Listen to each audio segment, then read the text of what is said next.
Assalamualaikum warahmatullahi wabarakatuh. Kembali lagi di channel Fatur ID. Pada video kali ini saya akan berbagi informasi ini tentang trouble pada sepeda motor Mio J. Ini kendalanya gimana, Mas Aldi? Kendalanya ketika jalan sedikit ngebul putih. Ini ngebul putih pemirsa, ngebul putih. Ini businya katanya boros, ini belum dibuka juga. Ini sudah bongkar semua. Kemungkinan kalau ngebul putih itu ada beberapa faktor ya. Bisa dari seher atau ring seher, bisa juga dari pos klep atau seal klepnya. Baik, kita langsung bongkar saja. Ini sudah dibongkar tadi ya. Bodinya sudah dibongkar, throttle body juga sudah dibongkar. Kita mau memastikan saja ini rusaknya di mana. Ini nanti kalau rusak diganti sekalian apa enggak ini, Gus? Ya, lihat keuangan lah, cuma dilihat. Oh, lihat keuangan. Ini berarti cuman kita bongkar dulu ya. Ini kita pembongkaran ini ditungguin pemiliknya ya. Ini jadi sedikit grogi. Ini kita tukeran kita dari sini. Ini kalau sudah seperti ini kita lepas ini tutup cover kepala silinder ya. Kita lepas ini.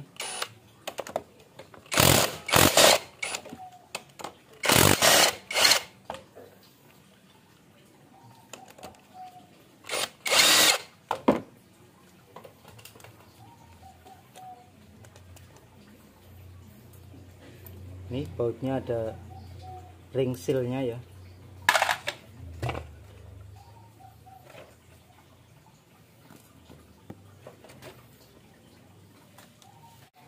Ini selanjutnya kita melepas ini ya, gigi timing. Ini kalau pakai impact ini kan untuk rangka ini harusnya ada sambungan shock namanya extension bar. Berhubung saya nggak punya, berarti saya melepas menggunakan manual ya. Ini kalau menggunakan manual ini kan berputar, berarti di magnet harus kita tahan di sebelah magnet sebelah sini. Lah di sini harus kita ini ganjel, lihat seperti ini, ganjel pakai baut pada tonjolan-tonjolan ini. Nah kita ganjel baut ya di tonjolan ya. Baru kita lepas ini. Nih.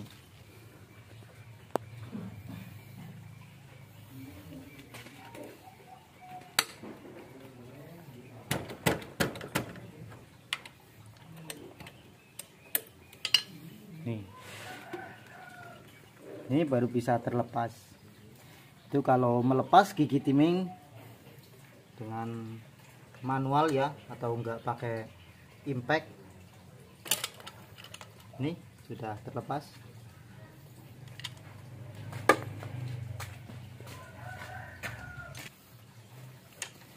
Ini setelah bautnya lepas baru kita nih lepas gigi timingnya. Ini gigi timingnya Mio J itu 44D ya kodenya, berarti sama kayak Xeon 44D. Ini untuk selanjutnya kita lepas tensioner dulu ya. Ini karena kalau nanti melepas pada saat sudah bloknya terlepas, kalau bautnya ini kenceng nanti susah. Jadi kita lepas dulu selagi masih terpasang pada bloknya.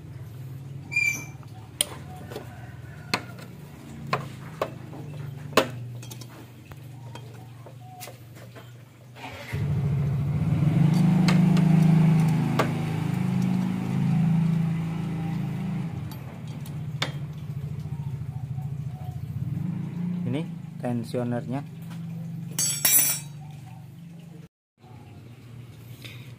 Langkah selanjutnya kita lepas ini baut L ya, baut yang nemplek di blok.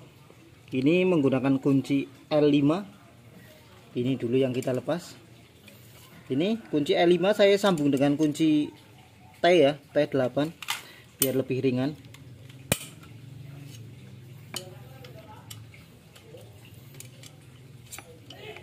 kalau melepas baut yang kunci L itu sebaiknya menggunakan kunci yang kualitasnya bagus ya pemirsa, karena nanti kalau kuncinya yang jelek itu nanti bautnya itu rusak malah. Ini baut panjang,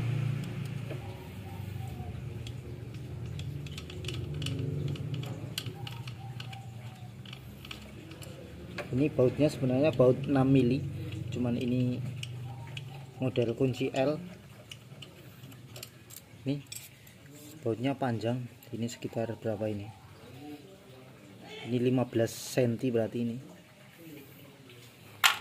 ini bautnya ada 2.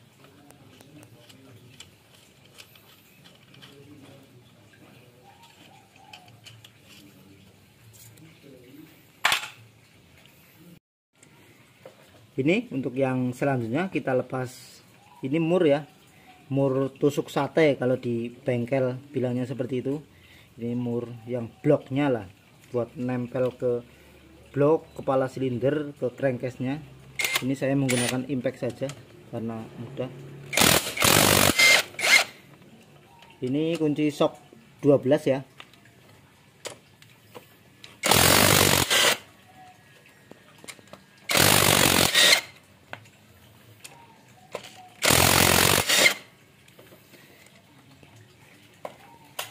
Ini dulu pas waktu sekolah kalau melepas baut seperti ini silang ya pemirsa, baik melepas maupun memasang. Ini kalau enggak ya ini pokoknya silang. Kalau di teori itu agar apa ya, enggak ngulat nantinya.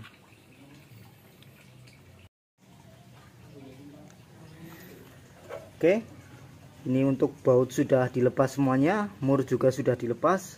Sekarang tinggal kita lepas ini ke kepala silindernya. Mohon maaf pemirsa, ini ada yang ketinggalan. Ini soket sensornya ada yang ketinggalan ini. Ini soket sensor temperaturnya, engine oil temperatur EOT. Kita lepas saja, kita coba lihat apa yang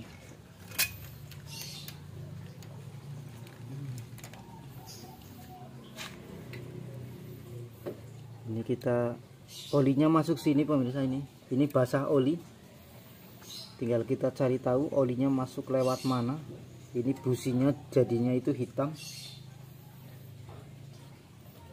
Ini kepala silindernya. Oke, tinggal kita ini lepas dulu karet tensionernya, kita lepas blok sehernya.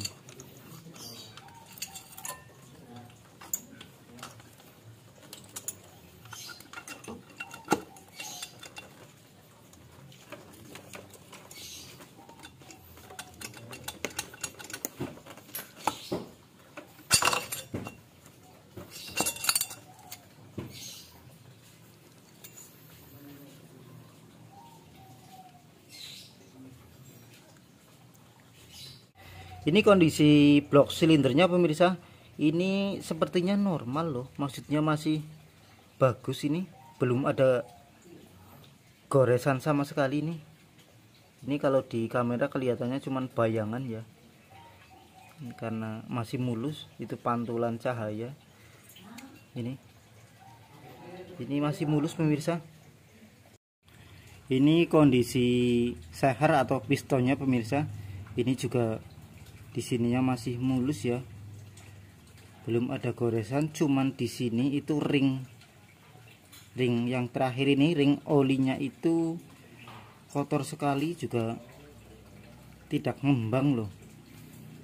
Jadi nanti kita coba bersihkan saja ya. Ini atasnya, inilah efek kalau pakai Pertamax ya, di atasnya itu enggak ada apa, kayak sisa-sisa pembakarannya itu enggak terlalu banyak. Ini berarti kalau Pertamax itu bagus buat pembakaran di mesinnya. kita lepas saja kepala silindernya. Ini pennya, ini ada templarnya, ini templarnya atau rocker arm. Ini menggunakan roller ya, kayak Supra X125. Ini untuk asnya itu sama.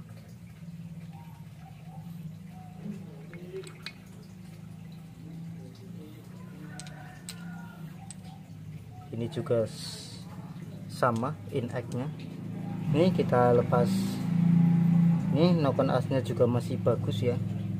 Ini karena olinya rutin, juga pemakaiannya juga pertama kali. Ini sisa pembakaran oli ya dari sini.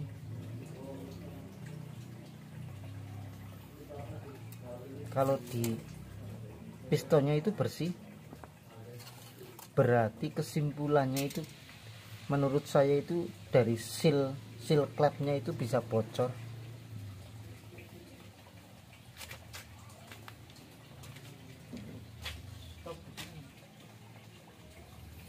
Oke, lanjut kita lepas klapnya.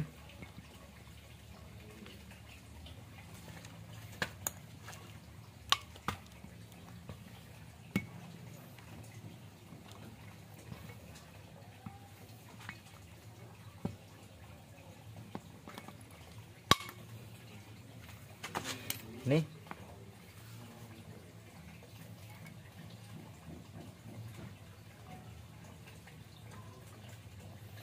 ini kemungkinan oli dari sini ya pemirsa ya.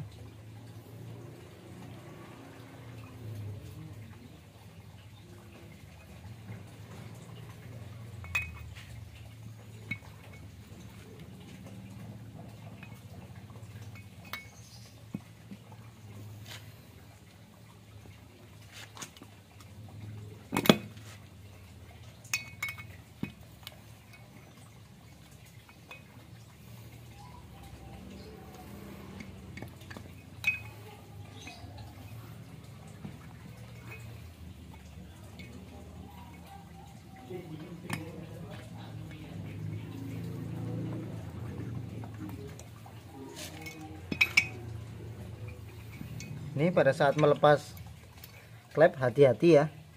Ini makanya saya menghadapnya ke bawah biar ini jatuh ya.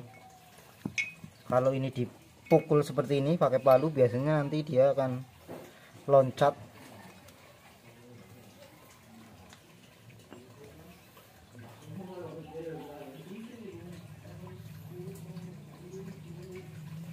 Baik, nanti kita akan lakukan sekur klep ya. Sekur klep kita bersihkan area sini.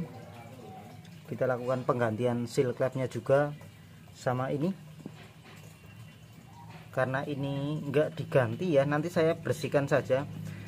Sebenarnya kalau pembersihan ini terlalu beresiko ya, sebaiknya itu diganti untuk ring sehernya.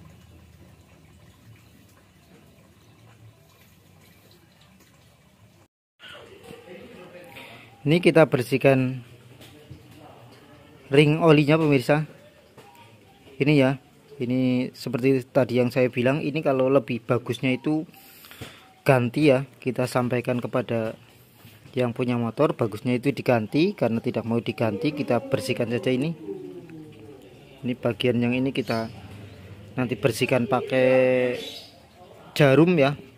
Itu kan sisa-sisa kotoran itu di sela-sela ring olinya.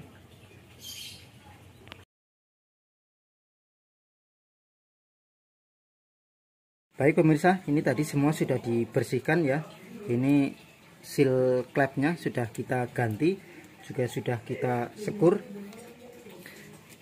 Ini masih bersih, ini blok silindernya belum ada goresan sama sekali. Piston juga sudah dibersihkan sehernya. Sekarang tinggal kita pasang saja, kita pasang dulu blok silindernya. Ini kita pasang dulu blok silinder ya, tapi sebelum itu kita pasang pertaknya. Ini pertaknya original, ini harganya Rp8.000. Ini pertak silindernya.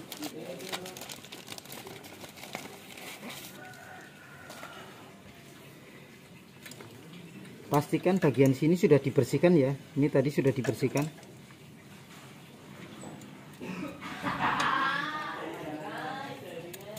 terbalik. Jangan lupa ini ada lubang kecil, ini lubang jalur oli ya, jangan sampai terbalik.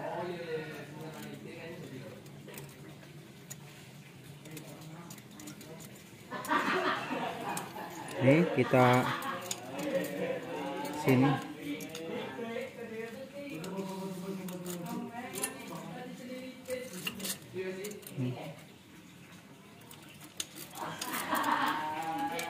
Oke.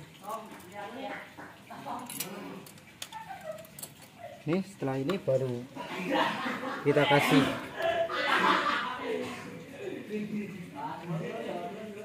oli.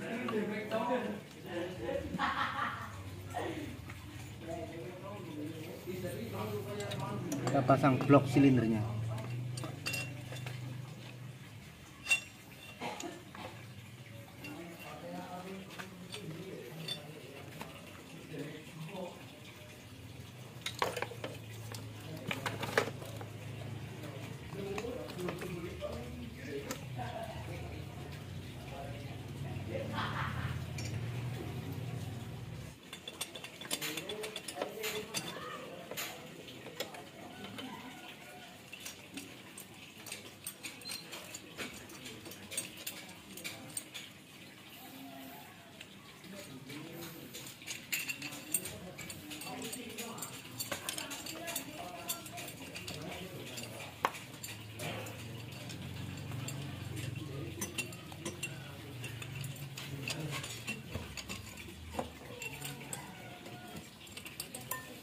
Oke, ini blok silinder sudah terpasang. Ini untuk tanda titik pada piston Yamaha itu dia menghadap ke klep X ya. Berarti klep X itu yang ini. Ini kan seperti ini. Berarti ini ke bawah. Tanda titik ini berarti dia menghadap ke bawah.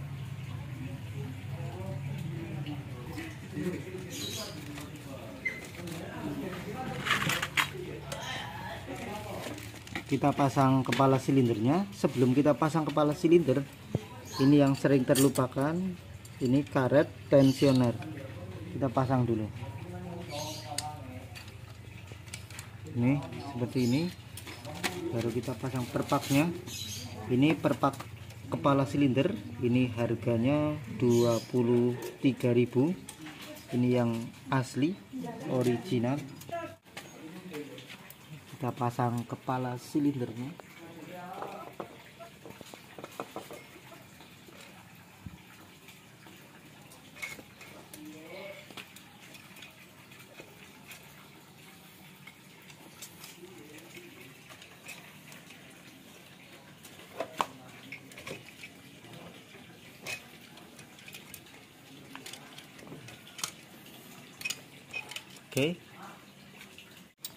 Oke, kita kunci dulu. Ini baut yang L.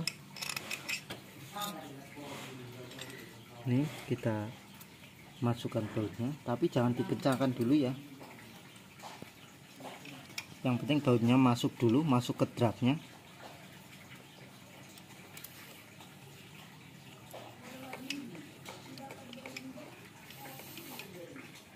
Oke, setelah itu kita pasang ini.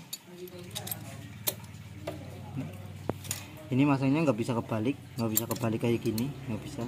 Ini buat ngancing ke ini.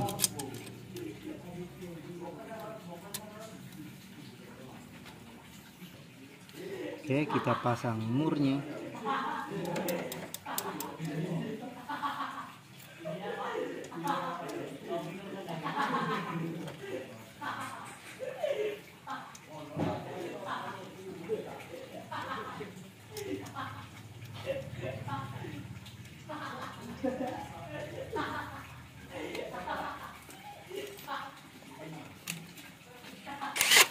Kita kencangkan langsung ya.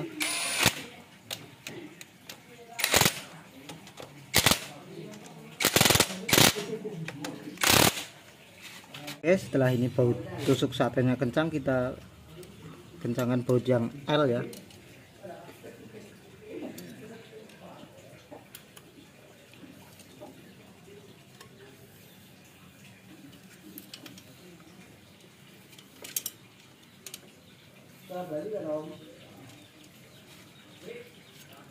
Oke. Oke, untuk memasang gigi timing kita paskan dulu tanda di magnet ya. Ini garis pada magnet sama segitiga yang di atasnya, yang di crankcase ini. Sama garis ini harus sejajar ya. Setelah sejajar baru kita pasang gigi timingnya.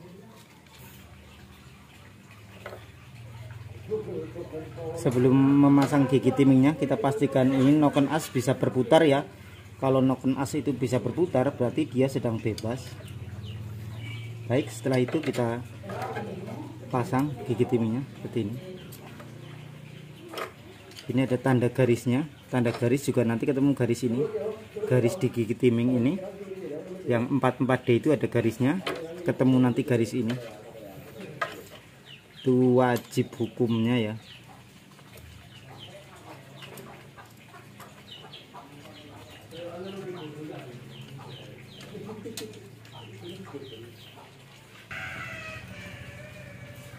Ini ya garisnya lurus seperti ini di tengah-tengah ini. Baru kita kencangkan. Ini untuk tadi pas pelepasan kan kita ganjelnya di sini. Kita ganjelnya di sini karena kita melepas pakai manual ya. Untuk pemasangan kita ganjel di sini. Nah, seperti ini ditahan pakai tangan baru kita kencangkan yang sebelah gigi timingnya. Setelah di magnet ditahan baru kita bisa kencangkan di sini. Soalnya kalau nggak ditahan kan pasti berputar.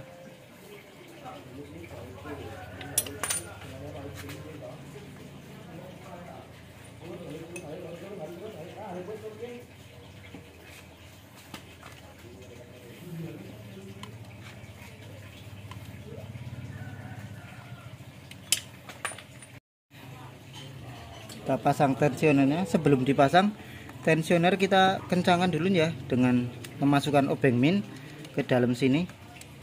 Kita putar, kencangkan searah jarum jam berarti. Lalu dimentokkan, ditekan set. Ini nggak balik lagi. Baru kita pasang seperti ini.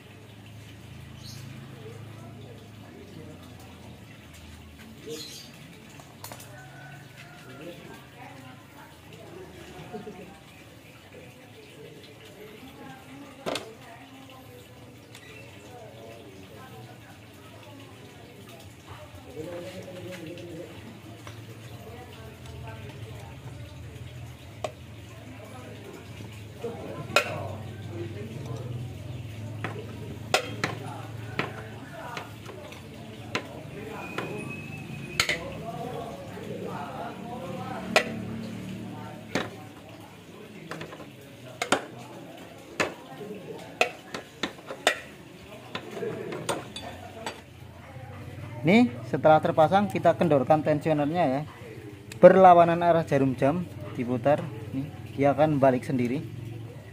Oke, jangan lupa ditutup, ini tutupnya, soalnya kalau nggak ditutup nanti dia bunyi ngos ngos ngos, udara keluar.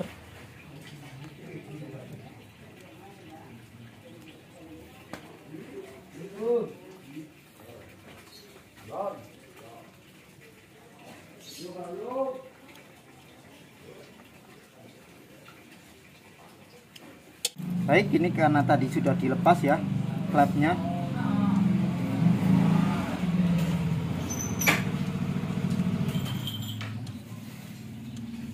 Ini tadi karena klepnya sudah dilepas, kita setel ya.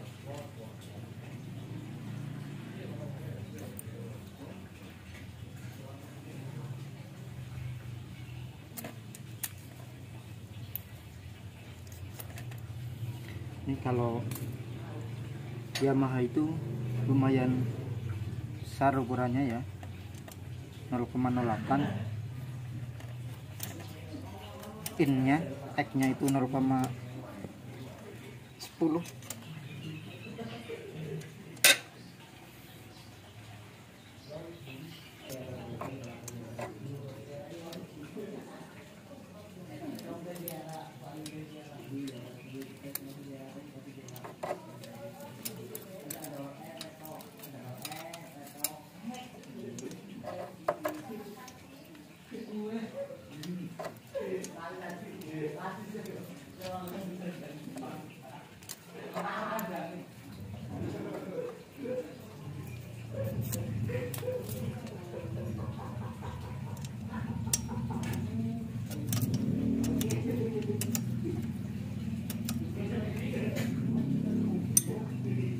Oke.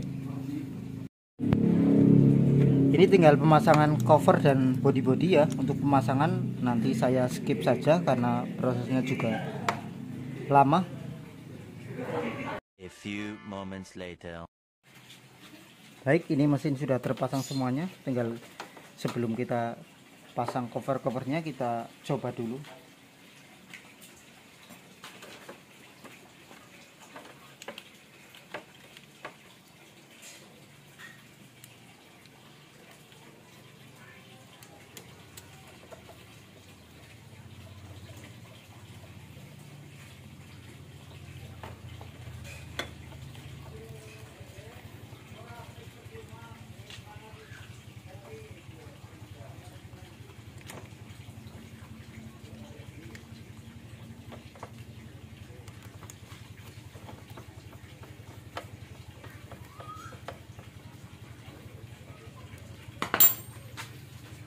Baik, kita engkol dulu beberapa kali. Harapannya dengan engkol oli akan naik ya. Oke. Kita coba nyalakan.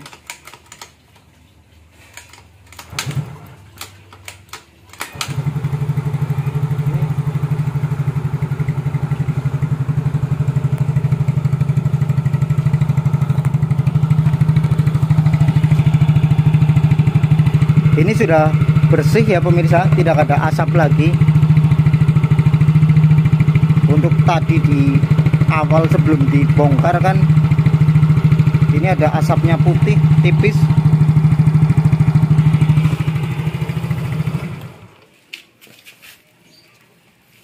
Berarti kesimpulannya ini cuman dari seal clamp-nya pemirsa, ini yang mungkin sudah bocor ya, jadi olinya itu masuk ke dalam ruang bakar, jadi di knalpot itu ngebul asap putih. Mungkin sekian dulu informasi dari saya tentang trouble pada Mio J ini ya, ngebul putih dari seal clamp-nya. Semoga video ini bermanfaat. Apabila pemirsa ada pertanyaan bisa ditulis di kolom komentar. Terima kasih. Assalamualaikum warahmatullahi wabarakatuh.